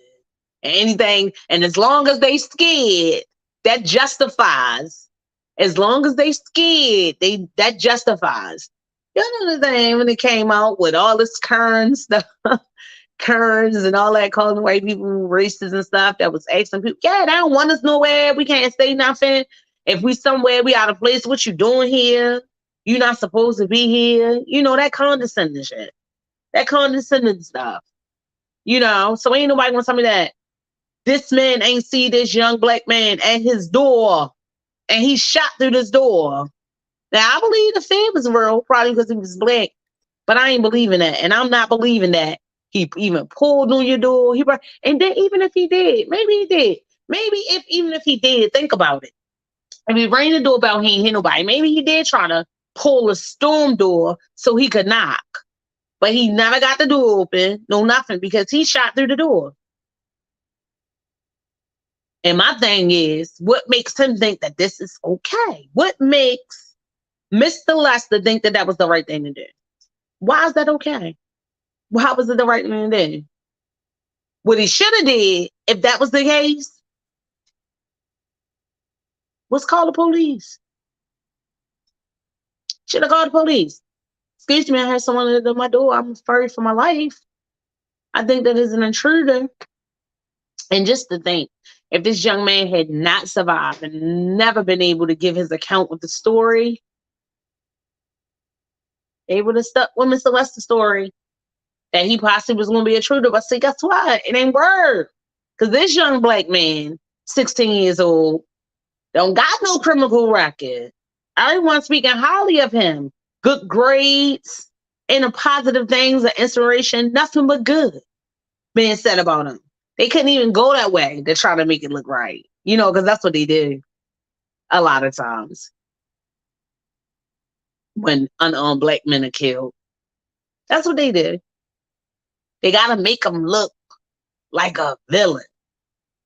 You know what I mean? They got to make them look like, oh, yeah, it's possible that he could do that. Because usually when these situations happen, that's the first thing that a lot of these news medias and different things, you know, that's what they jump on. They got to tell you the negative. Oh, he got killed, but this is his criminal record, and he robbed, and he shot, and he was just released, and da-da-da. And what that got to do with him being killed by the police? They try to do that, to try to, you know, diminish the character, to say that, oh, yeah, it's possible because he got all of this criminal past, or he's done this or whatever else in the past, then it's possible that he was aggressive. And yeah, but any type of aggression, I'm telling you, any type, they don't want you to talk back, they don't want to ask you no question. That's why like I told y'all before, with the police, baby, I limit all interaction that I can. But I know it's some good ones. I do know it's some good ones, but I'm telling you, I'm just shell shocked from her, from being little, how I was raised, and how they was. That's just a mess, doing everything. I remember being accosted by the police out in Essex, Maryland, with me down. Me and my friends, I was a young kid, beat me up. Beat me up and robbed me, y'all. Beat me up and robbed me. I never forget. Took me to precinct 11 and let me go. I ain't had no parent. I ain't have nothing. They let me go. And it was somebody else that had got locked up with me. And I think that it was their mother or their grandmother, somebody that came and got them. And they try to act like they was releasing me to the lady. I said, oh, you know her? But it wasn't that. It's just that I remember that lady helped me get home because it was all the way in the back of Mullen Avenue. And I remember a time my car got stolen, right? My car got stolen. Yes, I was warming it up in the wintertime, but my son was out there in the car, you know, and he was waiting for me to come out. I had ran back in the house for something, and when I was ready to come back out, my son was coming in the house, and I'm like, what's wrong with you laughing? He like, oh, I left a book. And I looked, and somebody was jumping in my daggone car. And I thank God for that, because for real, I could have been carjacked, or he could have pulled off, not knowing that my son was in the back, because he was a little old guy then, and just pulled off. You know, do you believe the police came in? And when he came in, he took my report. You know, he gave me a ticket. Yes. And that is illegal, y'all. Don't leave y'all car running unattended and leave it running, right? That is illegal. I don't understand it, because now they got these self-starters or whatever else like that, right? These remote starters, so you can do that now. But yeah, he told me for unattended vehicle. It was my fault. My car got took. And I remember going to court. And that's when I had a little bit of faith in the justice system, because the judge was like, that, excuse me? Excuse me? Like the way he wrote it, like I told him, because it was happening. Like, you know, people would park their car, even run to the store. It would get stolen and stuff like that. So I guess the judge had seen these type of tickets before. But when I pleaded not guilty, I think I pleaded guilty. Yeah, guilty. No, was it not guilty? I don't know. Guilty, but that's what I don't know. I think I was trying to be slick. But when I gave him the account of what happened, that my car actually was stolen, and that's why I received this ticket after calling the police file, even the judge was like, that is ridiculous. I never got it. He said just like that. Oh, wait a minute. That is ridiculous. Are you serious? Yes. And he threw it right on out. I ain't had to pay nothing. I ain't had to pay nothing. I ain't had to do nothing because they still want to see me. The police hadn't came to court either, I don't think. Or did he? Yeah, he did. Oh, yeah, he blasted that man. It was a long time ago. But that judge got on him and was like, that is ridiculous. And he was a young police, a rookie, but still. You know what I mean? So, yeah, that is ongoing. The next court date, just going back so I can wrap up that story and just give y'all my last couple of thoughts because I'm up out of here, y'all. I'm up out of here. I tell you, this 2 hours be flying, and I make sure that my mouth is flying the whole time up there, okay? But you know you always free to come and talk to me. The lines be always open, 443-642-9403. I know I waited all late in the show to announce that, but I don't think nobody on here with me. I'm just talking to myself, but it's all good because everybody on here with me. You hear me? That's how social media works. And I know God up in here with me too, right? So that is everything. That's the only fan that I need. Okay, that's the only fan that I am worrying about being a fan of me and worrying about his approval. But yeah, the next case for this man, Andrew Lester, who is out on a $200,000 bond after shooting 16-year-old Raphael through his door, will be June the 1st. He is set to be heard. Well, he was charged for assault in the first degree and criminal action. Yeah, and criminal action with a firearm, basically. So he's facing those charges. He does have assault in the first degree. And I'm thinking he pleaded not guilty in the hearing this week. But how you not guilty? You did something. I don't know the laws in that state, but it ain't no staying your ground here. It ain't no protect your property. You know, all the different shit they try to pull to make it legitimate or how he responded the way he did. It ain't none. You cannot take the law into your own hands. Had it be me, can you imagine me, a black man, anyway, giving that story? Somebody knocked on my door, whatever, before they even came in. Come on now, we know people done came in their house and they done shot them.